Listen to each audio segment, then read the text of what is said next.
तुमच्या घरातील टॉयलेट ईशान्य दिशेला आहे का? तर मग ईशान्य दिशा ही जलतत्वाची दिशा असून सुद्धा तिथे हे शुद्ध जल आहे, तिथे ईश तत्व आहे. त्या ठिकाणी वॉशरूम आल्यामुळे हे जल दूषित झालेलं आहे.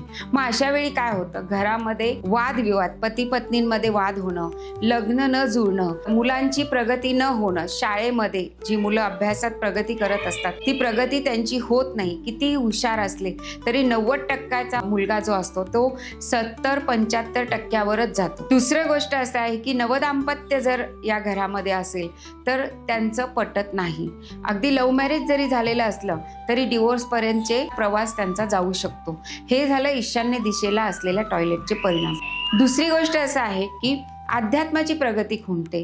अध्यात्मामध्ये प्रगती करावी, नामस्मरण करावा, भगवंतावर श्रद्धा ठेवावी, ह्या सुद्धा कल्पना ज्या आहेत त्या तुम्हाला काल्पनिक वाटतात आणि भगवंताकडे जाण्याचा मार्ग सुद्धा तुमचा चांगला प्रगतिशील होत नाही. हे सगळे परिणाम ईशान्य दिशेला असलेल्या टॉयलेटचे असतात. यामध्ये बऱ्याच समस्या अजून सुद्धा आहेत. बऱ्याच समस्यांना तुम्हाला तोंड द्यावं लागतं. वैवाहिक सौख्य इथे लाभत नाही, डिवोर्स होतात, आध्यात्मिक प्रगती खुंटते. जर असं टॉयलेट तुमच्या घरात असेल ईशान्य दिशेला तर नक्की तुम्ही वास्तू परीक्षण करून घ्या. त्यावर निश्चित तोडफोड न करता आपल्याकडे उपाय दिलेले आहेत.